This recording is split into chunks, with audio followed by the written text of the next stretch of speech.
ಹೆಚ್ಚೆಚ್ಚು ಜನರು ಕೇಳಿದಷ್ಟು ನಾಡಿ ಮಿಡಿತ ನಮ್ಗೆ ಗೊತ್ತಾಗಬೇಕು sir. Voice to the voiceless and mouth to the mouthless ಹೇಳ್ತಾರಲ್ಲ, ಅದು ಒಂದೇ ಸೂತ್ರ ನೋಡಿ ನಮ್ಮನ್ನು ಉಳಿಸೋದು. ಈಗ ನನಗೆ ಜೀವನದ ಅಂದರೆ ಪ್ರತಿದಿನ ಸಾವನ್ನು ಧ್ಯಾನಿಸೋದು, ಸತ್ಯದ ಜೊತೆಗಿದ್ದು ಎಲ್ಲರನ್ನೂ ಪ್ರೀತಿಸ್ತಾ ಪ್ರಾಮಾಣಿಕವಾಗಿ ಬದುಕಿ ಕಾಲವನ್ನು ಕಾಲದಲ್ಲಿ ಕರಗೋಗಬೇಕು ಅನ್ನೋದಷ್ಟೇ ಕನಸು ಸರ್ ನನಗೆ. ನನ್ನ ಹತ್ರ ಎಷ್ಟೋ ಚಂದಾದಾರರ ಕಣ್ಣು ಕರಗೋ ಕಥೆಗಳಿದೆ ಸರ್. ನನಗೆ ನಂದು 2 ವರ್ಷದ ಚಂದ ಹಣ ಬಾಕಿ ಇತ್ತು ಸರ್. ಒಂದು 2 ವರ್ಷ ಆದಮೇಲೆ ಅವರಿಗೆ ಒಂದು ಕಾರ್ಡ್ ಹಾಕೋದು, ದಯಮಾಡಿ ಪತ್ರಿಕೆಯನ್ನು ಪುಟ್ಟ ಪತ್ರಿಕೆ ಇದಕ್ಕೆ ಮೋಸ ಮಾಡಬೇಡಿ ಅಂತ ಹಾಕಿರ್ತೇನೆ ಸರ್ ನಾನು. ಆ ಪತ್ರ ಅವನಿದಲ್ಲಿ ಹೋಗ್ತದೆ.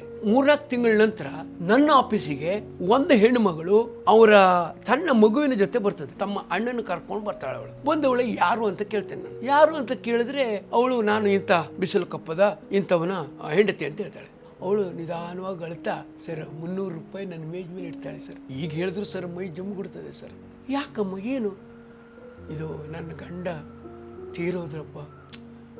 ಅವ್ರು ಸಾಯುವಾಗ ಆ ಕಾರ್ಡನ್ನು ತನ್ನ ತಲೆ ಮೇಲೆ ಇಟ್ಕೊಂಡಿದ್ರಂತೆ ಸರ್.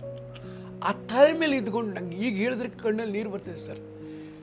ತಲೆ ಮೇಲೆ ಇಟ್ಕೊಂಡು ಸಾಯುವಾಗ ತನ್ನ ಹೆಂಡತಿ ಹತ್ರ ಹೇಳ್ತಾರೆ, ನನ್ನ ಹೆಬ್ಬಾರಣ್ಣ ತುಂಬ ಕಷ್ಟಪಟ್ಟು ಪೇಪರ್ ನಡೆಸ್ತಾನಮ್ಮ, ಈಗ 63,000 ರೂಪಾಯಿ ನಿಂಗೂ ನನ್ನ ಮಾವನ ಮನೆಯವರೆಲ್ಲ ಖರ್ಚು ಮಾಡಿದ್ರಿ, ಆದರೆ ಈ 300 ರೂಪಾಯಿ ಹೆಂಗಾರು ಮಾಡೋದಕ್ಕೆ ಸೇರಿಸಿ ತಗೊಂಡೋಗಿ ಕೊಡು ಅವಂಗೆ ಹೇಳಿದಂತೆ ಸರ್.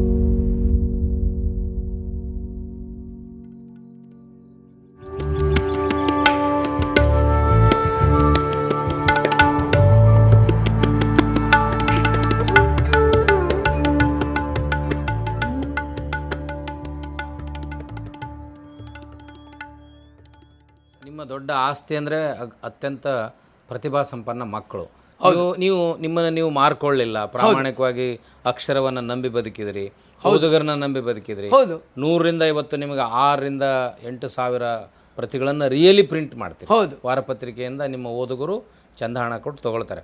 ನೀವು ಅದ್ರ ವಿಷಯಕ್ಕೆ ಭಾಳ ನಿಷ್ಠುರ ಅಂತ ಕೇಳಿದ್ದೀನಿ. ಚಂದಹಣ ಕೊಡೋದು ಅದು ಬಹಳ ವಿಚಿತ್ರವಾದ ಪ್ರಕರಣ ಇದೆ.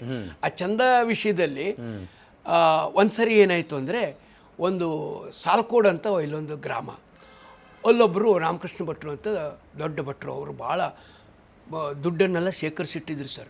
ಅವ್ರ ಹತ್ರ ಸುಮಾರು 10-16 ಲಕ್ಷ ರೂಪಾಯಿ ಇತ್ತು ಸರ್. ಅದನ್ನು ಪ್ರತಿ ವರ್ಷ ಅಂಗಳದಲ್ಲಿ ಫುಲ್ಲು ಅವರ ಅಂಗಳದ ಸುತ್ತ ಸೀರೆ ಕಟ್ಕೊಂಡು ಆ ನೋಟನ್ನೆಲ್ಲ ಹರವಿಡ್ತಿದ್ರು ಸರ್. ಅವ್ರಿಗೆ ಬ್ಯಾಂಕಿನ ಮೇಲೂ ನಂಬಿಕೆ ಇರಲಿಲ್ಲ. ಇದನ್ನು ನೋಡಿದ ಒಬ್ಬ ಕಳ್ಳ, ಒಂದು 2-3 ಜನ ಕಳ್ಳರು ಸೇರಿಕೊಂಡು ಸಾಲ್ಕೋಡ್ನಲ್ಲಿ ಆ 16 ಲಕ್ಷ ರೂಪಾಯಿ ಲಫ್ಟ ಮಾಡ್ತೀವಿ. ಅಯ್ಯೋಯ್ಯಪ್ಪ, ಬ್ಯಾಂಕ್ನಲ್ಲಿ ಇಟ್ಟಿರಲಿಲ್ಲ, ನಂಬಿರಲಿಲ್ಲ, ಮಾಡ್ತಾರೆ. ಅವ್ರಿಗೆ ಸಾಥ್ ಕೊಟ್ಟವನು ಕಮಲಾಕರ್ ಕೊಡಿಯ ಅಂತ ಸಿದ್ದಾಪುರದ ಒಬ್ಬ ಸೈಕಲ್ ಅಂಗಡಿ ಗ್ಯಾರೇಜ್ ಮಾಲೀಕ. ಅವರು ಬಡತನಕ್ಕೋಸ್ಕರ ಇಲ್ಲಿ ಒಬ್ಬ 3 ಜನ ಯುವಕರು ಸೇರಿಕೊಂಡು ಅಷ್ಟು ಲಫ್ಟಾಯಿಸ್ತಾರೆ ಸರ್. ಕೊನೆಗೆ ಮಜಾ ಏನು ಅಂದರೆ ಗೊತ್ತಾ ಸರ್, ಈ ಸುದ್ದಿಯನ್ನು ನಾನು ಕವರ್ ಮಾಡಲಿಕ್ಕೆ ಹಿಂದೆ ಬಿದ್ದು ಆ ಎಲ್ಲ ಕಳ್ಳರ ಫೋಟೋ ಹಾಕಬೇಕು ಅಂತ ನಾನು ಹೋಗ್ತಾರೆ. ಪೊಲೀಸರಿಗೆ ಸಿಗೋದಿಲ್ಲ ಆ ಫೋಟೋ. ನಾನು ಸಿದ್ದಾಪುರಕ್ಕೆ ಹೋಗಿ ಅವನ ಅಂಗಡಿಯಲ್ಲಿ ಕೆಲಸಕ್ಕಿದ್ದಂಥ ಅವನ ಹೆಲ್ಪರ್ನಿಂದ ಅವನ ಅಟ್ಟದ ಮೇಲೆ ಇರೋ ಫೋಟೋ ಹಾಕಿ ಕಮಲಾಕರ್ ಕಡೆಯನ್ನು ಮೇನ್ ಆರೋಪಿ ಫೋಟೋ ಹಾಕ್ತೇನೆ ಸರ್ ನಾನು ಪತ್ರಿಕೆಯಲ್ಲಿ. ಆದರೆ ಆ ಫೋಟೋ ತಗೊಳ್ಳಿಕ್ಕೋಸ್ಕರ SP ಅವರು ಇಲ್ಲೊಬ್ಬ ಪೊಲೀಸ್ ಆಫೀಸರ್ ಜೊತೆ ನಮ್ಮ ಆಫೀಸಿಗೆ ಬರ್ತಾರೆ. ಓಂ ಪ್ರಕಾಶ್ ಅಂತ ಮೊನ್ನೆ ಕೊಲೆ ಆದ್ರಲ್ಲ ಅವರು, DIG ಎಲ್ಲ ಇದ್ರಲ್ಲ ನೋಡಿ, ಅವ್ರು ಹೆಣ್ತಿನೇ ಅವ್ರು ಕೊಲೆ ಮಾಡ್ತಾರೆ. ಅವರು ನಮ್ಮ ಆಫೀಸಿಗೆ ಬಂದು ಹೊರಗೆ ನಿಂತ್ಕೊಂಡು, ಆಗ ಅಲ್ಲಿ CPI ಆವಾಗ ಇನ್ಸ್ಪೆಕ್ಟರ್ ಇದ್ದರು ಅವರು ಬಂದು ನಮಗೂ ಪರಿಚಯ ಮಾಡಿಕೊಡ್ತಾರೆ. ಕೊನೆಗೆ ಅವ್ರು ಕೇಳ್ತಾರೆ ಏನಂದರೆ, ಕೃಷ್ಣಮೂರ್ತಿ ಹಬ್ಬರೇ ನನಗೆ ಈಗ ಕಮಲಾಕರ್ ಕೊಡೇನು ಫೋಟೋ ಕೊಡ್ತೀರಾ? ನಾನು ಹೇಳಿದೆ, ನೋಡಿ ನಾನು 150 ರೂಪಾಯಿ ಖರ್ಚು ಮಾಡಿದ್ದೀನಿ ಅಲ್ಲಿ ಹೋಗಿ ತರಲಿಕ್ಕೆ, ನಾನು 150 ರೂಪಾಯಿ ಕೊಡ್ರಿ ಅಂತ ಹೇಳ್ತೀನಿ. ಅವರು ಮೊದಲು ಒಪ್ಪೋದಿಲ್ಲ, ಅಡ್ಡಿಲ್ಲ ನಾನು ವ್ಯವಸ್ಥೆ ಮಾಡ್ತೇನೆ ಅಂತ ಹೇಳಿ ಹೋಗ್ತಾರೆ. ಹೋಗುವಾಗ ನನ್ನ ಪತ್ರಿಕೆಯ ಪ್ರತಿ ಆವಾಗ 200 ರೂಪಾಯಿ ಆ ಪತ್ರಿಕೆಗೆ, ಅದನ್ನು ತೆಗೆದುಕೊಂಡು ನನಗೆ ತಿಳಿದೇನೆ ತೆಗೆದುಕೊಂಡು ಕಾರ್ನ ಒಳಗೆ ಹೋಗ್ತಾರೆ ಸರ್, ಕೂತ್ಕೊಳ್ತಾರೆ. ಕಾರ್ ಸ್ಟಾರ್ಟ್ ಮಾಡಿದ್ಕೊಳ್ಳಿ ನಾನು ಬರ್ತೇನೆ ಸರ್, ನಂದು 200 ರೂಪಾಯಿ ಕೊಡಿ ಅಂತೇಳಿ ನಾನು ಅವರಿಗೆ. He was stunned. ಒಬ್ಬ IPS ಆಫೀಸರ್, ಒಬ್ಬ ಆಫೀಸರ್ಗೆ 200 ರೂಪಾಯಿ ವಸೂಲು ಮಾಡ್ತೇನೆ ನಾನು, 200 ರೂಪಾಯಿ ಕೊಡಿ. ಅವಾಗ ಅವ್ರು ಏನು ಕೇಳ್ತಾರೆ, ಅವ್ರಿಗೆ ಮರ್ಯಾದೆಯಾಗಿ ಅವ್ರು ಏನು ಹೇಳ್ತಾರೆ, what is your annual subscription ಅಂತ ಕೇಳ್ತಾರೆ. ಆಗ ನಾನು ಹೇಳ್ತೇನೆ ಓನ್ಲಿ 150 ಸರ್ ಅಂತ ಹೇಳ್ತೇನೆ. ಆವಾಗ ಅವ್ರು 200 ರೂಪಾಯಿ ನೋಟ್ ತೆಗೆದು ಕೊಡ್ತಾರೆ ಸರ್. ಆವಾಗ ನಾನು ಏನು ಹೇಳ್ತೇನೆ, sir I will give you ರಸೀತ್ ಪ್ಲೀಸ್ ಆ್ಯಂಡ್ ಚೇಂಜ್ ಅಂತ ಹೇಳ್ತೇನೆ. ಆವಾಗ ಅವರು ಕೀಪ್ ಇಟ್ ಅಂತ ಹೇಳ್ತಾರೆ. ಆ ಕೀಪ್ ಇಟ್ ಅಂತ ಹೇಳಿದಾಗ ನಾನು ಅವ್ರಿಗೆ ಹೇಳ್ತೇನೆ to keep I am not a harlot ಅಂತ ಹೇಳ್ತೇನೆ. ಆವಾಗ ಅವರಿಗೆ ಭಯಂಕರ ಇದಾಗ್ತದೆ, ಶಾಕ್ ಆಗ್ತದೆ. ಮತ್ತು ಅವರು ಜೀವ ಇರೋ ತನಕ ನನ್ನ ಪೇಪರನ್ನು ತಗೊಳ್ತಿದ್ರು ನೋಡಿ ಸರ್ ಅವರು. ಅದರಿಂದ ಇದಾಗಿ ಮತ್ತೆ ನಮ್ಮ ಆ ಗೆಳೆಯರ ಹತ್ರ ಹೇಳಿದ್ರಂತೆ, ಇದು ಎಲ್ಲಿ ಸಂಪಾದಕನ ಹತ್ರ ಕರ್ಕೊಬಂದೆ ಮಾರೇ ನೀನು ಅಂಥೇಳಿ. ಇದು ಒಂದು ನನ್ನ ಹತ್ರ ಎಷ್ಟೋ ಚಂದಾದಾರರ ಕಣ್ಣು ಕರಗುವ ಕಥೆಗಳಿದೆ ಸರ್ ನನಗೆ. ನಿಮ್ಮ ಹತ್ರ ಹೇಳ್ತೇನೆ. ಒಬ್ಬರು ಬಿಸಿಲು ಕಪ್ಪದ ಒಬ್ಬ ಹುಡುಗ, ಅವ ಸೊಸೈಟಿಯಲ್ಲಿ ಕೆಲಸ ಮಾಡ್ತಿದ್ದ, ಅಲ್ಲಿ ಜನಮಾಧ್ಯಮ ಪತ್ರಿಕೆ ವರದಿಗಾರ ಆಗಿದ್ದ ಸರ್. ಅವನು ನಂದು 2 ವರ್ಷದ ಚಂದಹಣ ಬಾಕಿ ಇತ್ತು ಸರ್. ಅವನದು ಏನು ಹೇಳಿ 2 ವರ್ಷ ಚಂದಹಣ 150 ರೂಪಾಯಿ ಅಂತ 300 ರೂಪಾಯಿ ಬಾಕಿ ಇತ್ತು ಸರ್.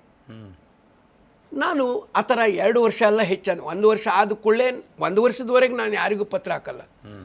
2 ವರ್ಷ ಆದಮೇಲೆ ಅವರಿಗೆ ಒಂದು ಕಾರ್ಡ್ ಹಾಕೋದು, ದಯಮಾಡಿ ಪತ್ರಿಕೆಯನ್ನು ಪುಟ್ಟ ಪತ್ರಿಕೆ ಇದಕ್ಕೆ ಮೋಸ ಮಾಡಬೇಡಿ ಅಂತ ಹಾಕಿರ್ತೇನೆ ಸರ್. ನಾನು ಒಂದು ಪತ್ರ ಹಾಕಿರ್ತೇನೆ. ಆ ಪತ್ರ ಅವನಿದಲ್ಲಿ ಹೋಗ್ತದೆ.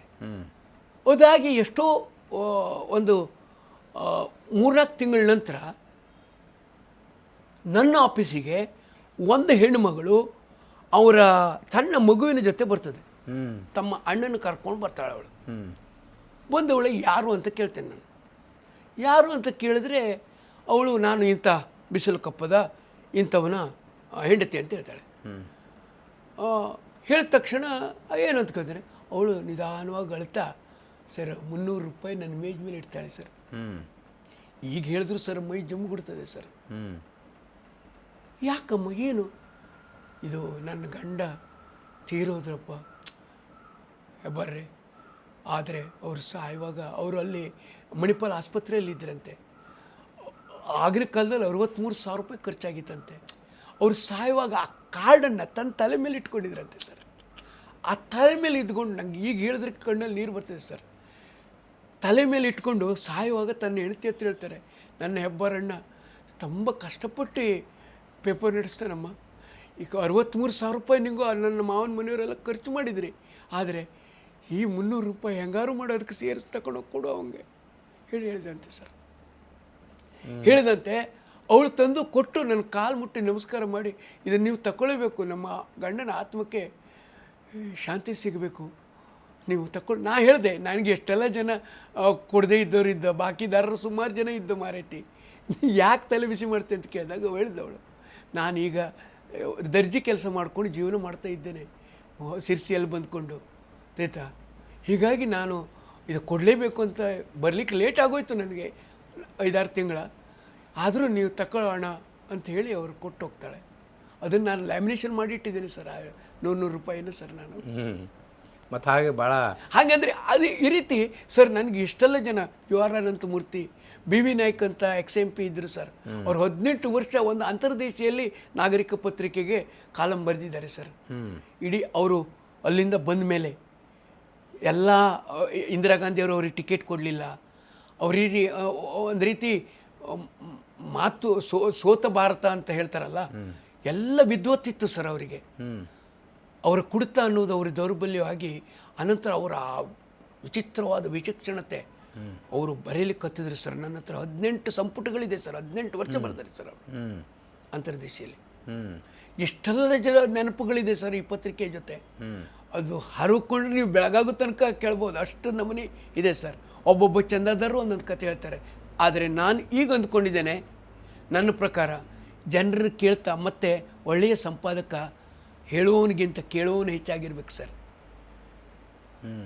ಹೆಚ್ಚೆಚ್ಚು ಜನರು ಕೇಳಿದಷ್ಟು ನಾಡಿ ಮಿಡಿತ ನಮ್ಗೆ ಗೊತ್ತಾಗಬೇಕು sir. Voice to the voiceless and mouth to the mouthless ಹೇಳ್ತಾರಲ್ಲ, ಅದು ಒಂದೇ ಸೂತ್ರ ನೋಡಿ ನಮ್ಮನ್ನು ಉಳಿಸೋದು. ನನಗೆ ನಿಮ್ಮ ಪ್ರಾಮಾಣಿಕತೆ, ಬದ್ಧತೆ ವಿಚಿತ್ರ ಅನಿಸೋದು. ನಾನು ಮೊದಲು ಚಂದಹಣ ಕೊಟ್ಟು ನಿಮ್ಮ ಪತ್ರಿಕೆ ತೊಗೊಳ್ತಾ ಇದ್ದೆ, ಆಮೇಲೆ ಅಂಕಣ ಬರೆಯೋಕ್ಕೆ ಶುರು ಮಾಡಿದೆ. ಅದಕ್ಕೆ ನಾನು ನಿಮ್ಮ ಹತ್ರ ದುಡ್ಡು ಕೇಳಲಿಲ್ಲ. ನಾನಂದೆ, ಹೆಬ್ಬಾರವರು ನೀವು ಯಾವುದೊಬ್ಬ ಮಂತ್ರಿ, ಹಿಂದಿನ ಒಬ್ಬ ಮಂತ್ರಿಗಳು, ಉತ್ತರ ಕನ್ನಡ ಜಿಲ್ಲೆ ಮಂತ್ರಿಗಳು, ಆರ್ ವಿ ದೇಶಪಾಂಡೆ ಅವರು. ಆರ್ ವಿ ದೇಶಪಾಂಡೆ ಅವರು ಕೂಡ ಇದ್ದಾಗ ಅವರಿಗೆ ನಾನು ಕೆಂಪು ಅಕ್ಷರದಲ್ಲಿ ಲೆಟರ್ ಕೊಟ್ಟು ಅವ್ರ ಹತ್ರ ದುಡ್ಡು ವಸೂಲು ಮಾಡಿದ್ದೀನಿ. ಅವ್ರಿಗೇನು ಬಿಡ್ರಿ 100 ಕೋಟಿ ಅಲ್ಲ ಹಿರಿಯ. ಆದರೆ ಒಂದು ಅವ್ರು ಎಷ್ಟು ದೊಡ್ಡ ಮನುಷ್ಯ ಅಂದರೆ ಅದನ್ನು ಕೂಡ ಈಗ R V Deshpande is a great man because ಅವರ ಆ ಕಾರ್ಯದಕ್ಷತೆ ಇದೆಯಲ್ಲ ಸರ್. ನೋಡಿ, ತಾನು ಮಾಡಿದ ಆ ಕ್ಷಣದಲ್ಲಿ ತಪ್ಪನ್ನು ಒಪ್ಪಿ ಅದಕ್ಕೆ ಕ್ಷಮಾಪಣೆ ಪತ್ರದ ಜೊತೆ ಹಣ ಕಳಿಸ್ಕೊಡ್ತಾರಲ್ಲ. ಈಗ ನೋಡಿ, ಈಗ ನಮ್ಮ ಸಂಸದ ಕಾಗೇರಿ ಅವ್ರು ಕೇಳಿ, ಎಲ್ಲ ಸಿಕ್ಕಿದ್ರು ನಂದು ಎಷ್ಟು ಬಾಕಿ ಅಂತ ಕೇಳಿ ಮುಷ್ಟಿಯಲ್ಲಿ ತಂದು ಎಷ್ಟಿದ್ದು ಕೊಡ ಅಂತ ಹೇಳ್ತಾರೆ ಸರ್. ಕೊಡ್ತಾರೆ ಮನುಷ್ಯ, ಕೊಡ್ತಾರೆ ಸರ್. ಆದರೆ ಸರ್, ನಮ್ಮ ಸಂಪಾದಕರದ್ದು ಪತ್ರಕರ್ತರ ದೊಡ್ಡ ಸಮಸ್ಯೆ ಅಂದರೆ ನಾವು ಬರೆಯುವ ಸುದ್ದಿ ಅದು ಜನರಿಗೆ ಎಷ್ಟು ಉಪಯೋಗ ಆಗ್ತದೆ ಅಂತ ನಾವು ಯೋಚನೆ ಮಾಡ್ತಾ ಇಲ್ಲ ಸರ್. ಇದರಿಂದಾಗಿ ಜನ ನಮ್ಮನ್ನು ಬಳಸಿ ಬಿಸಾಕ್ತಾರೆ ಸರ್. ಬಳಸಿ ಬಿಸಾಕೋದು ಯಾಕೆ? ನಿಮ್ಮ ರೇಟನ್ನು ನೀವು ಕಟ್ಕೊಳ್ರಿ. Nobody can fix the hero's rate. You are the hero, you are the hero of the world.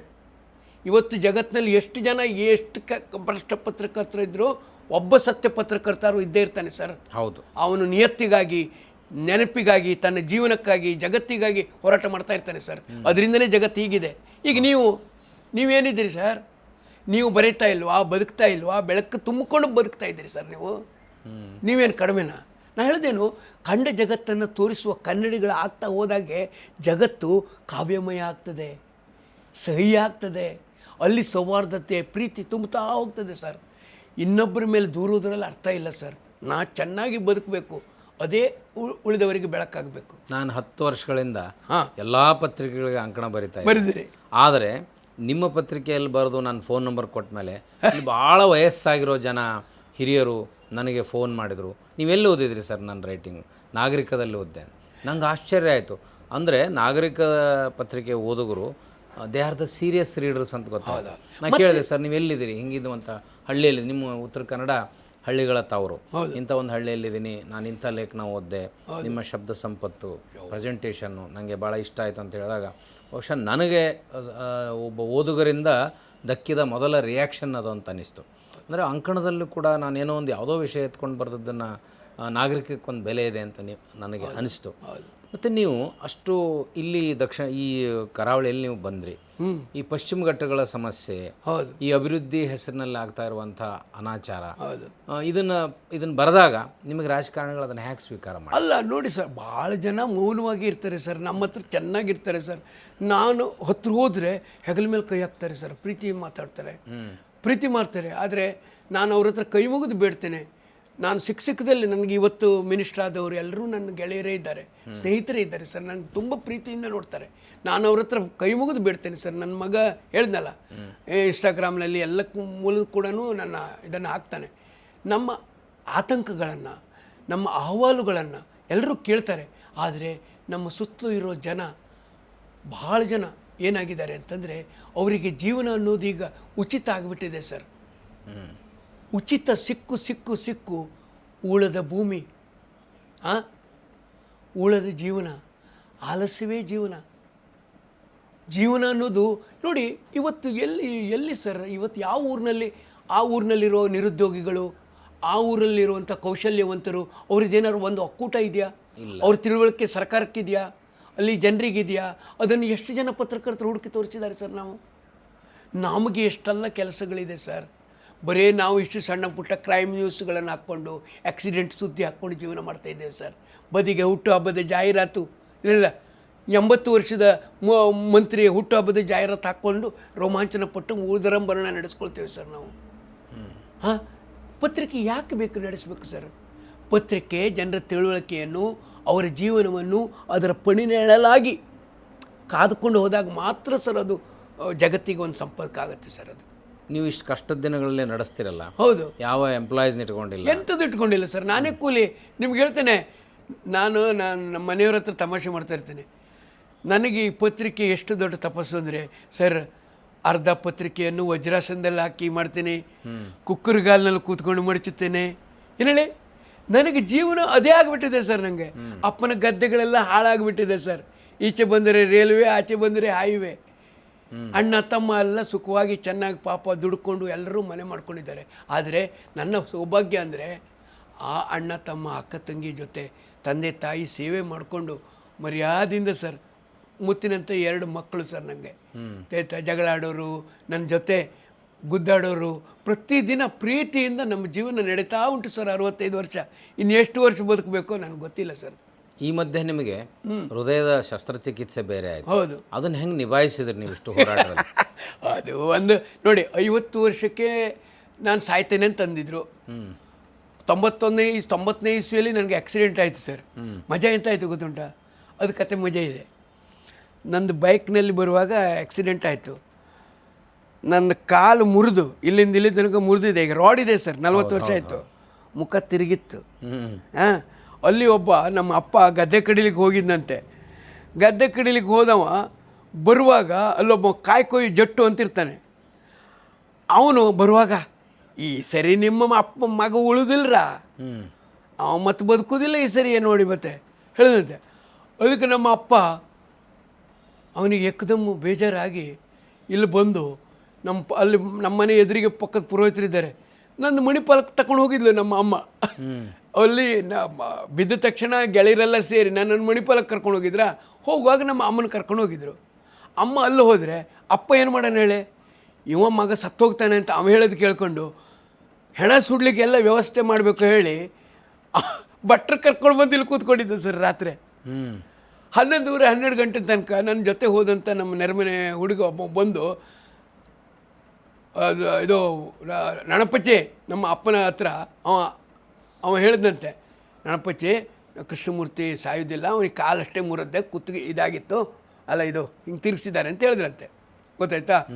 ಆಯಿತು. 40 ವರ್ಷಕ್ಕೆ ಆ ಥರ ಆಯಿತಾ? 30 ವರ್ಷಕ್ಕೆ. ಕೊನೆಗೆ ಅದಾದಮೇಲೆ ಹಾರ್ಟ್ ಆಪ್ರೇಷನ್ ಆದಾಗಲೂ ಹಂಗೆ.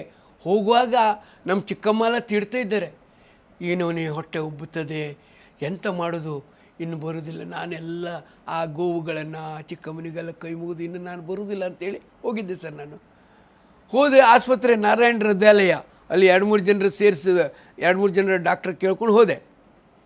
ಹೋಗಿ ಆಪ್ರೇಷನ್ ಥಿಯೇಟ್ರಿಗೆ ಹೋಗುವಾಗ ಆಸ್ಪತ್ರೆ ವೆಚ್ಚ 3,10,000. ಏನು ಹೇಳಿ? 3 ಲಕ್ಷ. ಹಾಂ.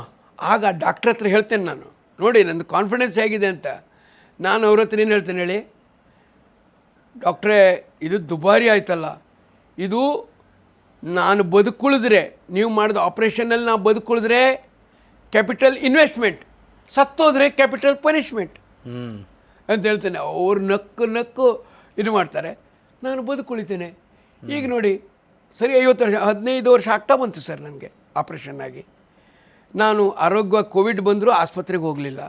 ಈಗ ನನಗೆ ಜೀವನದ ಅಂದರೆ ಪ್ರತಿದಿನ ಸಾವನ್ನು ಧ್ಯಾನಿಸೋದು, ಸತ್ಯದ ಜೊತೆಗಿದ್ದು ಎಲ್ಲರನ್ನೂ ಪ್ರೀತಿಸ್ತಾ ಪ್ರಾಮಾಣಿಕವಾಗಿ ಬದುಕಿ ಕಾಲದಲ್ಲಿ ಕರಗೋಗಬೇಕು ಅನ್ನೋದಷ್ಟೇ ಕನಸು ಸರ್ ನನಗೆ. No other dream than to be with the people around, loving them and going towards the death. ಆದರೆ ಡೆತ್ನಲ್ಲಿ ನನಗೇನಿದೆ ಅಂದರೆ, ನಾನು ಮುಂದೆ ಒಂದು ಚಲೋ ಹೊಂಗೆ ಮರನ ಇಟ್ಕೊಂಡಿದ್ದೇನೆ ಸರ್. ಈ ಹೊಂಗೆ ಮರ ನನ್ನ ಬದುಕಿನ ಸತ್ಯದ ಸಂಕೇತ ಸರ್. ಅದು ದಿನಾ ನವೀಕರಣಗೊಳ್ಳೋದು. ಪ್ರತಿ ವರ್ಷ ಅಷ್ಟು ಎಲೆಗಳು ಉದುರ್ತವೆ ಸರ್, ಅವು ಮತ್ತೆ ಹಸಿರಾಗ್ತವೆ. ಅದೇ ನಮ್ಮ ಕನಸು ಸರ್. ಅಂದರೆ ನೀವು ಪ್ರಕೃತಿಯೊಂದಿಗೆ ಅಷ್ಟು ನನಗೀಗ ನನಗೆ ನನ್ನ ಮಕ್ಕಳಿಗೆ ಸಣ್ಣ ಈಗ ನನ್ನ ಮಕ್ಕಳು ಎಷ್ಟು ವಿಚಿತ್ರ ಅಂದರೆ, ಒಂದು ಇರುವೆಗೆ ಪೆಟ್ಟಾದರೂ ಅವ್ರಿಗೆ ನೋವಾಗ್ತದೆ ಸರ್. ಅದನ್ನು ಯಾಕೆ ಬಿಟ್ಟಿದೆ ಅಂತ ನಾನು ಒಬ್ಬ ಮಗು ಉಪವಾಸ ಕೂತು ಬಿಟ್ಟಿದ್ದೆ ಸರ್ ಒಂದ್ಸಲ. ಅಷ್ಟು ಸಾಫ್ಟ್ ಆಗಿದ್ದಾರೆ ಸರ್ ಅವರು. ಜಗತ್ತು ಅಂದರೆ ನಾವೆಲ್ಲ ಪ್ರೀತಿಸಬೇಕಾದ ವಸ್ತು ಅನ್ನೋದು ಅವರ ಗಮನ ಸರ್. ಈಗ ನೋಡಿ, ನೀವು ನೋಡಿದ್ರಲ್ಲ, ನನ್ನ ಹಿರಿ ಮಗ ಈ ರೀತಿ ಅವ ತಿರುಗ್ತಾ ದೊಡ್ಡ ಸಂತನಾಗ್ತಾ ಇದ್ದಾನೆ.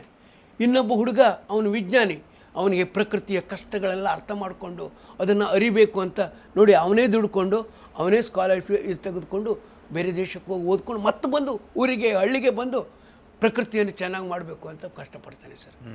ಹೀಗೆ ಅವ್ರ ಕನಸುಗಳ ಜೊತೆ ಅಂದರೆ ನಿಮಗೆ ಇಷ್ಟು ಪ್ರಾಮಾಣಿಕತೆಗೆ ಸಿಕ್ಕ ಬೆಲೆ ಅಂದರೆ ಕೋಟಿಗಟ್ಟಲೆ ಬೆಲೆ ಭಾಳ ಕಟ್ಟಲಾಗದಂಥ ಮಕ್ಕಳು ಮತ್ತೆ ನನ್ನ ಮಡದಿನೂ ಹಾಗೆ sir. Is the asset of my life. ನಾನು ನನ್ನ ಮೊಬೈಲ್ನಲ್ಲಿ ಸೇವ್ ಮಾಡ್ಕೊಂಡಿದ್ದೆ ಸರ್. ಏನಂದರೆ ಅವಳಿಗೆ ವೈಫ್ ಅಂತ ಮಾಡ್ಕೊಳ್ಳಿಲ್ಲ ಸರ್, ಲೈಫ್ ಅಂತ ಮಾಡಿದ್ದೀನಿ ಸರ್ ನಾನು. ಮೈ ಲೈಫ್ ಅಂತ ಅವಳಿಗೆ ಹೆಸರೇ ಮೈ ಲೈಫ್ ಅಂತ ನಂದು ಮೊಬೈಲ್ನಲ್ಲಿ.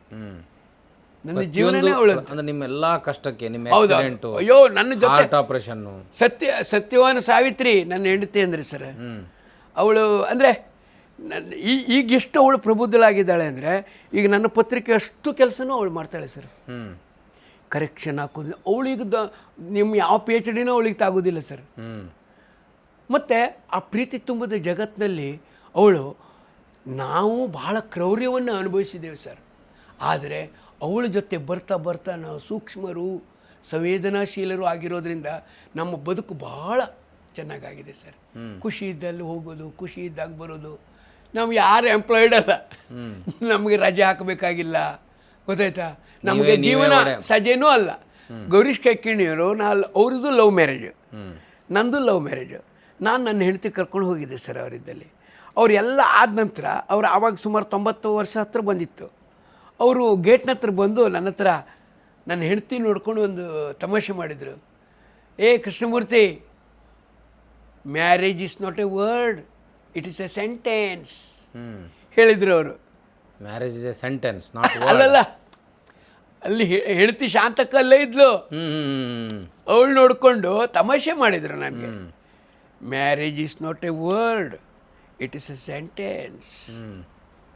ಅವ್ರಿಗೆ ಪ್ರತಿಯೊಂದಕ್ಕೂ ಅವಳು ಬೇಕಾಗಿತ್ತಲ್ಲ, ಅವಳು ಹೇಳ್ದಂಗೆ ಕೇಳಬೇಕು, ಶಾಂತಕ್ಕೆ ಹೇಳ್ದಂಗೆ ಕೇಳಬೇಕಾಗಿತ್ತು. ಅಂದರೆ ಕೇಳಬೇಕಾಗಿತ್ತು ಅಂದರೆ ಡಿಪೆಂಡೆನ್ಸಿ, ಈಗೇನು ಡಿಪೆಂಡೆನ್ಸಿ ಇರಬೇಕಾಗ್ತದೆ. ಅಂದರೆ ಎಚ್ಚರದಿಂದ ಇರು ಹೇಳೋದಕ್ಕೆ ಅವ್ರು ಹೇಳಿದರು. ಆದರೆ ನನಗೆ ಈಗ ನನ್ನ ಹೆಂಡತಿ ಸಾಂಗತ್ಯ ನೋಡಿದ ಮೇಲೆ ಅವಳಿಗೆಲ್ಲ ಏನಿದೆ ಅಂದರೆ ಸರ್, ಶಾಂತಕ್ಕ ಅವರಿಗೆ ಆವಾಗ ಸರಿಯಾಗಿ ಸಂಬಳನೂ ಬರ್ತಾ ಇರಲಿಲ್ಲ ಸರ್. ಅವರ ಗೌರೀಶ್ ಕೇಕಿಣಿಯವರಿಗೆ ತುಂಬ ಕಷ್ಟದಲ್ಲಿ ಜೀವನ ಮಾಡಿದರು ಸರ್. ಓದು ಓದು ಓದು ಅವರೆಲ್ಲ. ಆದರೆ ನಾನು ಭಾಗ್ಯವಂತ. ನಾನು, ನನ್ನ ಹೆಂಡತಿ, ನನ್ನ ಪುಸ್ತಕ ಮನೆ ಮತ್ತು ನನ್ನ ಜೀವನ ಭಾಳ ಪ್ರಶಸ್ತ ಸರ್. ನೀವು ಆವಾಗ ಹೇಳಿದ್ರಲ್ಲ, 2 ಹಿಡಿ ಅನ್ನ ಪ್ರೀತಿಯಿಂದ ಉಣ್ಲಿಕ್ಕೆ ಮತ್ತು ಏನು ಬೇಕು ಸರ್. ನನಗೆ ಅದು ಮತ್ತೆ ನನಗೆ ಒಂದು ಕತೆ ಓದಿದ್ದೆ ಸರ್ ನಾನು. ಅದು ಹೇಳ್ಬೋದು ಸರ್ ನಿಮಗೆ. ಏನಂದರೆ ಅದು ಹಾಮಾನಾಯಕರು ಬರೆದ ಕತೆ ಸರ್. ಅದು ಎಷ್ಟು ಚೆನ್ನಾಗಿದೆ ನೋಡಿ. ಹಾಮಾನಾಯಕರು ದೆಹಲಿಗೆ ಹೋಗ್ತಾರೆ, ಕೇಂದ್ರ ಸಾಹಿತ್ಯ ಅಕಾಡೆಮಿ ಸದಸ್ಯರಾಗಿರ್ತಾರೆ. ಅದರ ಅಧ್ಯಕ್ಷರು ಸುನೀತ್ ಕುಮಾರ್ ಚಟರ್ಜಿ ಆಗಿರ್ತಾರೆ.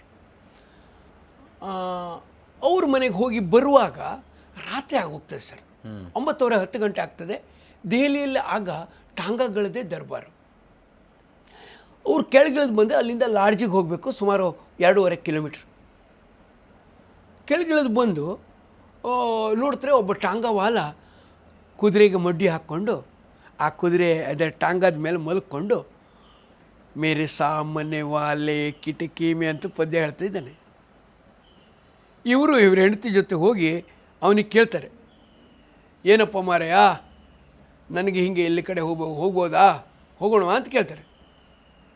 ಹೇಗೆ ನೋಡ್ತಾನೆ, ಬರೋದಿಲ್ಲ ಅಂತಾನೆ. ಆಗಿನ ಕಾಲದಲ್ಲಿ 50 ರೂಪಾಯಿ ಇರ್ಬೋದು, ಅಲ್ಲಿ 25-50 ರೂಪಾಯಿ ಇರ್ಬೋದು.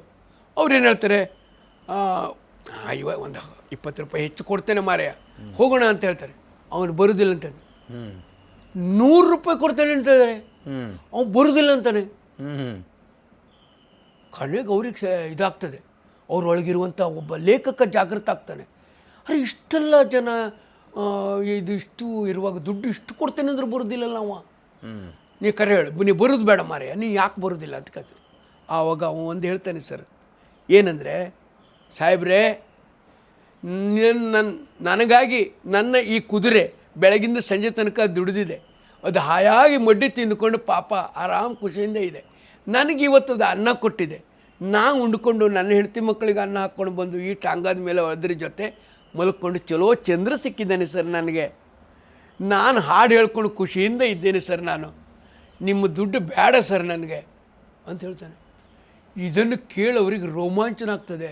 ಮತ್ತೆ ಪುನಃ ಹೇಗೋ ನಡ್ಕೊಂಡು ಏನೋ ಮಾಡಿ ಲಾಡ್ಜಿಗೆ ಸೇರಿ ಬರೀತಾರೆ ಒಂದು ಅಂಕಣವನ್ನು. ಅವರು ಏನು ಬರೀತಾರೆ ಅಂದರೆ, ಈ ಟಾಂಗಾವಾಲನ ಮನಸ್ಸು ನಮಗೆಲ್ರಿಗೂ ಇದ್ದಿದ್ರೆ ಅಷ್ಟು ಸಂತೃಪ್ತಿ, ನಿರ್ಲಿಪ್ತತೆ. ಛೇ, ಈ ದುಡ್ಡು ಬೇಡ, ಈ ಮಾರಿಕೊಂಡವರು ಜೀವನ ಬೇಡ. ಮಾರಿಕೊಳ್ಳದೆ ನನ್ನ ಅರಿವನ್ನು, ನನ್ನ ಹಸಿವನ್ನು ಇಂಗಿಸ್ಕೊಂಡು ಮರ್ಯಾದೆಯಿಂದ ಬದುಕುವಂತಾದರೆ ಎಷ್ಟು ಚಲೋ ಅಲ್ವಾ? ಜಗತ್ತಿಷ್ಟು ವಿಕ್ರೂರ ಯಾಕಾಗ್ತದೆ ನೋಡಿ, ಎಷ್ಟು ಚೆನ್ನಾಗಿದೆ ಅಂತ. ಇಂಥವೆಲ್ಲ ನನಗೇನಾಗಿದೆ ಅಂದರೆ ಸರ್, ನನಗೆ ಮೈ ತುಂಬ ನಿಮ್ಮಂಥ ಲೇಖಕರು, ಅವರ ಸಂಪರ್ಕಗಳು, ಅವರು ಬರೆದ ಪುಸ್ತಕಗಳು ನನ್ನನ್ನು ತುಂಬ ಪ್ರಭಾವ ಮಾಡಿದೆ ಸರ್. ವಿವೇಕಾನಂದ, ಮಹಾತ್ಮ ಗಾಂಧಿ, ಮಾರ್ಕ್ಸ್ ಯಾರಿಲ್ಲ ಸರ್ ನನ್ನ ಹತ್ರ. ಎಲ್ಲರನ್ನೂ ಓದ್ಕೊಂಡೆ ಸರ್. ಓದ್ತಾ ಓದ್ತಾ ಓದ್ತಾ ನಾನು ಮಾಗದೆ ಸರ್. ನಾನು ಜೀವನ ಅಂದರೆ ಪ್ರತಿ ಕ್ಷಣವೂ ಮುಗಿದುಕೊಳ್ಳುವ ಒಂದು ಮುತ್ತು ಸರ್. ಅದು ತುತ್ತು ಕೂಡ ಹೌದು. ಹೇಳಿ, ಅದನ್ನು ಎಷ್ಟು ಮುಗಿದ್ರೂ ಮುಗಿಯೋದಿಲ್ಲ ಸರ್ ಅದು. ಆದರೆ ಪ್ರೀತಿಯಿಂದ ಎತ್ಕೋಬೇಕು ಸರ್ ಅದು. ನೋಡಿ, ನೀವು ನೆಟ್ಟ ಗಿಡಕ್ಕೆ ಫಸ್ಟಿಗೆ ಹಾಕದ ಏನು ನೀರು ಉಂಟಲ್ಲ, ಅದು ಗಿಡವಾಗಿ ಅರಳುತ್ತದೆ. ಕೊನೆಗೆ ಎಷ್ಟು ಜನ ಬೇಕಾದ್ರೂ ಗೊಬ್ಬರ ಹಾಕ್ಬೋದು ಸರ್. ಆದ್ದರಿಂದ ಪ್ರತಿ ತುತ್ತಿನಲ್ಲೂ ಕೂಡ ನಾವು ಇರಬೇಕಲ್ಲಿ. ನಮ್ಮ ಪ್ರತಿ ಕ್ಷಣದ ಬದುಕು ಪುಣ್ಯ ಆಗಬೇಕು ಅಂದರೆ ಆತ್ಮದ ಅರಿವು ಪಡ್ಕೊಳ್ಳುವಂಥ ಒಳ್ಳೆ ಮನಸ್ಸಿರಬೇಕು ಸರ್. ಈಗ ನಾನು ನಿಮಗೆ ನಮ್ಮ ಮನೆಗೆ ಬಂದು ಇಂಟರ್ವ್ಯೂ ಮಾಡಿ ಅಂತ ನಾನು ಕರೀಲಿಲ್ಲ ನಿಮಗೆ, ಆದರೆ ನಿಮಗೆ ಅನ್ನಿಸ್ತು. ಯಾಕೆಂದರೆ ಈ ಮನುಷ್ಯನಿಗೆ ನಾನು ಬರೆದಿದ್ದೇನೆ, ನನ್ನ ಪ್ರೀತಿಯನ್ನು ಹಂಚಿಕೊಂಡಿದ್ದೇನೆ, ಈ ಮನುಷ್ಯ ನನ್ನನ್ನು ಇಷ್ಟು ಗೌರವ. ನಿಜ ಹೇಳ್ತಾನೆ, ನಿಮ್ಮ ಲೇಖನ ಓದೋದು ಎಷ್ಟು ಜನ ನನಗೆ ಫೋನ್ ಮಾಡಿದ್ರು ಗೊತ್ತುಂಟ? ಎಷ್ಟು ಜನ, ಅರೆ ನಿಮಗೆ ಸಿದ್ಧಯೋಪಳ ಪರ್ವ ಹೇಗೆ ಗೊತ್ತ್ರಿ? ನಾನು ಹೇಳಿದೆ, ಅವರಿಗೆ ನಮ್ಮ ಮಾರುತಿ ಗುರೂಜಿಯವರ ಮೂಲಕ ನನಗೆ ಪರಿಚಯ. ಹೀಗೆ ನಮ್ಮ ಮನೆಗೆ ಬಂದಾಗ ಅವ್ರ ಹತ್ರ ನೀವು ಬರೀಬೋದು ಅಂತ ಹೇಳಿದೆ, ಬರೆದಿದ್ದಾರೆ. ಬಟ್ ಅವರ ಜೀವನ ಪ್ರೀತಿ ಭಾಳ ದೊಡ್ಡದು. ಎಷ್ಟು ಜನ, ಮತ್ತು ನನ್ನ ಓದುಗರೆಲ್ಲ ಸರ್ ಭಾಳ ಜನ ಏನಂದರೆ ಓದನ್ನು ಜೀವನದ ಒಂದು ಇದಾಗಿ ಏನೇಳಿ ವ್ರತವಾಗಿ ಮಾಡಿದವರೇ ನಮ್ಮ ಓದುಗರಿದ್ದಾರೆ ಸರ್. ಅದಕ್ಕೆ ನಮಗಿಷ್ಟು ಖುಷಿ. ಈಗ ನೋಡಿ, ನಮಗೆ ಮತ್ತೆ ಏನುಂಟು ಸರ್, ಉದ್ಯೋಗನೇ ಇಲ್ಲ. ಉತ್ತರ ಕನ್ನಡ ಜಿಲ್ಲೆಯಲ್ಲಿ ಒಂದು ಪತ್ರಿಕೆಯನ್ನು ಮೊನ್ನೆ ನಾಗೇಶ್ ಹೆಗ್ಡೆ ಅವರು ಹೇಳ್ತಾಯಿದ್ರು. ಏನಂದರೆ, ಒಂದು ಪತ್ರಿಕೆಯನ್ನು 40 ವರ್ಷ ಒಬ್ಬನೇ ನಡೆಸ್ಕೊಂಡು 10 ಪೈಸೆ ಸಾಲಿಲ್ಲದೆ ಬದುಕೋದು ಸಂಪಾದಕ ಎಷ್ಟು ಜನ ಇದ್ದಾರೆ ಸರ್? ನಿಜವಾದ ಸಂಪಾದನೆ ನಿಮ್ಮದು, ಸಾಲ ಇಲ್ಲದೆ ಬದುಕೋದು. ಸಾಲ ಇಲ್ಲದೆ, ಅದೇ ನಾನು ಸುಖಿ ಅಂತ ಹೇಳಿದ್ನಲ್ಲ. ಅಲ್ಲಿ ಮೊನ್ನೆ ನಿಮಗೆ ಅದು ಹೇಳಬೇಕಾಯ್ತು. ಬೇಕಾದ್ರೆ ವಿಶ್ವೇಶ್ವರ ಭಟ್ರು ನೀವೆಲ್ಲ ಅವ್ರ ಪತ್ರಿಕೆಗೆ ಬರೆದಿದ್ದೀರಿ, ಅವ್ರು ಸಿಕ್ಕದಾಗ ಕೇಳಿ. ಅವರಲ್ಲಿ ತತ್ವನಿಷ್ಠ ಪತ್ರಿಕೆ ಇದಾಗಿ ಎಲ್ಲಿ ಬಿಡುಗಡೆ ಮಾಡಲಿಕ್ಕೆ ಬಂದಿದ್ದರು. ತುಂಬ ಚೆನ್ನಾಗಿ ಮಾತಾಡಿದರು. ನಾನು ಅದನ್ನು ನೋಡಲಿಕ್ಕೆ ಸ್ಕೂಟ್ರ್ ಮೇಲೆ ಹೋಗಿದ್ದೆ ಸರ್ ಸಿರ್ಸಿಗೆ. ಅವ್ರು ಕೆಳಗಿಳಿದ ತಕ್ಷಣ ನನಗೆ ಹೆಬ್ಬರಣ್ಣ ಅಂತ ತಬ್ಕೊಳ್ತಾರೆ. ಅರೆ ಏನು ಮರೆಯ, ಸ್ಕೂಟ್ರ್ ಮೇಲೆ ಬಂದ್ಯಾ ಅಂತ ಕೇಳ್ತಾರೆ. ಆವಾಗ ಮಾತ್ರ ಪ್ರವಾಸಿ ಪ್ರಪಂಚ ಶುರು ಆಗಿರುತ್ತೆ. ಆವಾಗ ನಾನೇನು ಹೇಳ್ತೇನೆ, ನಿಂದು ಪ್ರವಾಸಿ ಪ್ರಪಂಚ, ನಂದು ಸಾಹಸದ ಪ್ರಪಂಚಪ್ಪ. ಆದರೆ ನಿನ್ನ ಗೆಳೆತನ ಭಾಳ ದೊಡ್ಡದು. ನೀನಿಲ್ಲಿ ಬರ್ತೆ ಅಂತಂದರೆ ನಾನು ಬರದೆ ಹೋದ್ರೆ ಆಗ್ತದ? ಬಂದು ಮುಂದೆ ಕೂತು ಚಪ್ಪಾಳೆ ಹೊಡಿಬೇಕಲ್ಲ. ಹೇಳ್ತಾನೆ, ಮುಂದೆ ಕೂತ್ಕೊಳ್ತೇನೆ. ನಾನು ಜಯರಾಮ್ ಹೆಗ್ಡೆ ಅಂತ, ನನಗಿಂತ ಭಾಳ ದೊಡ್ಡ ಸಂಪಾದಕರೊಬ್ಬರಿದ್ದಾರೆ, ಅವರು ಮುಂದೆ ಕೂತ್ಕೊಳ್ತೇನೆ. ಇವರು ಅಲ್ಲಿ ಮಾತಾಡ್ತಾ ಅವರು ಹರಿಪ್ರಕಾಶ್ ಕೋಣೆಮನೆ ಎಲ್ಲ ವೇದಿಕೆ ಮೇಲೆ ಇರ್ತಾರೆ. ಹೀಗೆ ನಮ್ಮ ರೆಫರ್ ಮಾಡ್ತಾರೆ. ಆವಾಗ ಅವರು ತಾನು ವಿಶ್ವವಾಣಿ ಮಾಡ್ಕೊಂಡು 4 ಕೋಟಿ ರೂಪಾಯಿ ಲಾಸ್ ಆಯಿತು ಎಲ್ಲ ಹೇಳ್ತಾರೆ. ಹೇಳಿದ ನಂತರ ಅಷ್ಟೆಲ್ಲ ಹೇಳಿದ ಮೇಲೆ ನಾನು ಕೈ ಎತ್ತಿ ಹೇಳ್ತೇನೆ, ನನ್ನ ಬಗ್ಗೆ ಹೇಳ್ತಾರೆ ಅವರು. ನೀವು ನಮ್ಮ ಕೃಷ್ಣಮೂರ್ತಿ ಹಬ್ಬರು ನೋಡಿ, ಅವರೇ ಸ್ವತಃ ಮಾಡಿ ಎಷ್ಟು ಚೆನ್ನಾಗಿ ಬದುಕಿದ್ದಾರೆ ಹೇಳೆಲ್ಲ ಹೇಳ್ತಾರೆ ಅವರು. ಹೇಳಿದ ತಕ್ಷಣ ನಾನು ಹೇಳ್ತೇನೆ, ನಾನು ಸಾಲ ಇಲ್ಲದ ಸಂಪಾದಕ ಮಾರಾಯ. ಸಭೆಯಲ್ಲಿ ಕುಂತು ನಾನು ಹೇಳಿದ್ದೇನೆ, ನಿನಗಿಂತ ಹೆಚ್ಚು ಸುಖಿ ಸಾಲ ಇಲ್ಲದ ಸಂಪಾದಕ ಹೇಳಿ ನಾನು ಕೈ ಮುಗಿದು ಅಲ್ಲಿಂದ 6 ಗಂಟೆಗೆ ಹೊರಟು ಅಂಥ ಮಳೆಗಾಲದಲ್ಲಿ ಸ್ಕೂಟರ್ ಮನೆ ತಲುಪಿದ್ದೇನೆ ಸರ್ ನಾನು ಶಿರ್ಸಿಯಿಂದ ಇಲ್ಲಿ. ನನಗೇನಾದರೂ ವಿಚಿತ್ರ ಹುಚ್ಚು ಸರ್. ಜಗತ್ತನ್ನು ನೋಡ್ತಾ ಹೋಗಬೇಕು, ಯಾರಿಗಾರು ಕಷ್ಟ ಆದರೆ ಅವ್ರಿಗೆ ನೆರವಾಗಬೇಕು. ನಂಗೆ ದಾರಿಯಲ್ಲಿ ಯಾರಿಗಾರಿಗೆ ಏನಾಯ್ತು ಅಂದ್ರೆ ನಿಲ್ಲಿಸ್ಕೊಂಡು ನಾನು ಅವ್ರಿಗೆ ಹೆಲ್ಪ್ ಮಾಡ್ಕೊಂಡು ಮುಂದೆ ಹೋಗ್ತೇನೆ. ನಂದೊಂದು ವಿಚಿತ್ರ ನಮೂನಿ ಜೀವನ ಸರ್ ನಂದು. ಅದು ತಪ್ಪೋ ಸರಿಯೋ ಗೊತ್ತಿಲ್ಲ, ಆದರೆ ಮೈ ತುಂಬ ಸ್ನೇಹಿತರು ಸರ್ ನನಗೆ. ನೀವು ಮೊನ್ನೆ ನನ್ನ ಆಫೀಸಿಗೆ ಒಬ್ಬರು ಬಂದಿದ್ದರು, ಅವ್ರ ಜೊತೆ ನಡ್ಕೊಂಡು ನಾನು ಪೇಟೆಗೆ ಬರ್ತಾಯಿದ್ದೆ. ಪೇಟೆಗೆ ಬರುವಾಗ ದಾರಿಯಲ್ಲಿ ಮುದುಕರು, ಹೋಟೆಲ್ ಸಪ್ಲೈಯರ್ಸು ಹೊರಗೆ ಬಂದು ನನಗೆ ಪ್ರೀತಿ ಕೈ ಮುಗಿದು ಸರ್ ನನ್ನ ತಬ್ಬಿಕೊಂಡು ಹೆಬರಣ ಅಂತ ಹೇಳ್ಕೊಂಡು ಹೋಗ್ತಾರೆ ಸರ್. ಆ ಒಂದು 50-100 ಜನ ನನಗೆ ಮಾತಾಡ್ಸೋದು ನೋಡಿ ಒಬ್ರು ಹೇಳ್ತಿದ್ರು, ಅಲ್ಲ ಮಾರಯ್ಯ ನೀನು ಈ ಊರಿನಲ್ಲಿ ಉಳ್ಕೊಂಡು ಇಷ್ಟು ಪ್ರೀತಿ ಜನ ನಿಂಗೆ ಮಾರಯ್ಯ. ಒಂದು ಇದು ಏನು ಬೋಂಡ ಮಾರೋನು, ಗುಡಿಸೋನು, ಎಲ್ಲರ ಜೊತೆ ನಾನು ಮತ್ತೆ ಸರ್ ದುಡ್ಡಿದ್ದವ್ರ ಜೊತೆ ನಾನು ಹೆಚ್ಚಿಲ್ಲ, ದುಡ್ಡು ಇಲ್ಲದೆ ಹೋದವ್ರ ಜೊತೆ ನಾನಿದ್ದೇನೆ. ಅದರಿಂದಾಗಿ ನನ್ನ ಜೀವನ ಪಾವನಾಗಿದೆ ಅಂತ ನನಗನ್ನಿಸ್ತದೆ ಸರ್.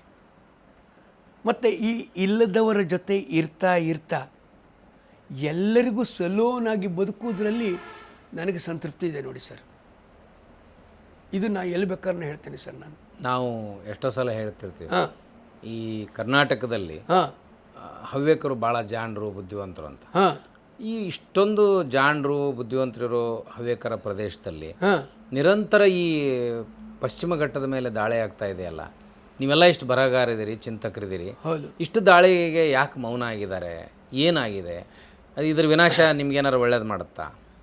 ದೇವರನ್ನೇ ಮಾಡೋದಿಲ್ಲ. ನನಗೆ ಕಾಡೋ ಪ್ರಶ್ನೆ ಇಲ್ಲಿ ಬಂದಾಗಲ್ಲ. ನೀವೆಲ್ಲ ಭಾಳ ಬುದ್ಧಿವಂತರು, ನಿಮ್ಮನ್ನೆಲ್ಲ ನೋಡಿದಾಗ ಥ್ರಿಲ್ ಆಗುತ್ತೆ, ಖುಷಿ ಆಗುತ್ತೆ, ಮತ್ತೆ ಮತ್ತೆ ಇಲ್ಲಿ ಬರ್ಬೇಕನ್ನಿಸ್ತದೆ. ಕರಾವಳಿ ಪ್ರದೇಶಕ್ಕೆ, ಮಲೆನಾಡಿಗೆ ಬಂದರೆ ಒಂಥರ ನಮಗೆ ನಾವು ಬಿಸಿಲುನಾಡಿನವರು, ಬಯಲುಸೀಮೆಯವರು. ಈ ಬಯಲುಸೀಮೆ ಹುಡುಗರಿಗೆ ಈ ಪ್ರಕೃತಿ, ನಿಮ್ಮಂಥ ಪ್ರತಿಭಾವಂತರು ನೋಡಿದರೆ ನಮಗೊಂಥರ ಥ್ರಿಲ್. ಅದು ಧಾರವಾಡದಲ್ಲಿ ಇದ್ದಾಗಲಿಂದನೂ ಅಷ್ಟೇ. ನಾನು ಕರ್ನಾಟಕ ಕಾಲೇಜಿಗೆ ಬಂದಾಗ ಆ ಕಡೆ ಬಿಜಾಪುರ, ಗುಲ್ಬರ್ಗ, ರಾಯಚೂರು ಆ ಪ್ರದೇಶದಿಂದ ನಾವು ಬಂದಿರ್ತಿದ್ವಿ. ನೀವೆಲ್ಲ ಈ ಕಡೆ ಬಂದು ನಿಮ್ಮ ಸೂಕ್ಷ್ಮ ಸಂವೇದನೆ, ನಿಮ್ಮ ಬಣ್ಣ, ಚಂದ ಮಾತುಗಳು, ಅದೆಲ್ಲ ನಾವು ಮಜಾ ಅನಿಸೋದು. ಮತ್ತು ನಿಮಗೆ ಈ ನಿಮ್ಮ ಸಂವೇದನೆ ಯಾಕೆ ಕಳ್ಕೊಂಡ್ರು ಇಲ್ಲಿ ಜನ? ಇಲ್ಲಿ ಸರ್, ನಾನು ನನ್ನ ಈ 40 ವರ್ಷದ ಪತ್ರಿಕೋದ್ಯಮ ಜೀವನದಲ್ಲಿ ನೋಡಿದ್ದೇನೆ ಸರ್. ನಮ್ಮ ಉತ್ತರ ಕನ್ನಡ ಜಿಲ್ಲೆ ಈ ಜಾತೀಯತೆಯ ಸುಳ್ಳು ಸೋಗಿನಿಂದ ನರಳುತ್ತಾ ಇದೆ ಸರ್. ಇಲ್ಲಿ ಜಾತೀಯತೆ ಜೊತೆಗೆ ಈಗ ಸಂಪಾದನೆಯ ಸಂಪತ್ತಿನ ಹಿಂದೆ ಜನ ಬಿದ್ದಿದ್ದಾರೆ ಸರ್. ಅವರವರು ಮಠ ಕಟ್ಕೊಂಡ್ರು, ಹಾಂ, ಕೆಲವರು ಹಠವಾದಿಗಳು, ಕೆಲವರು ಚಟವಾದಿಗಳು ಎಲ್ಲ ಸೇರಿಕೊಂಡ್ರು ಸರ್. ಒಟ್ಟಾರೆ ಸಾರ್ವಜನಿಕ ಜೀವನ ಮಲೆತು ನಾರ್ತಾ ಉಂಟು ಸರ್ ಇಲ್ಲಿ.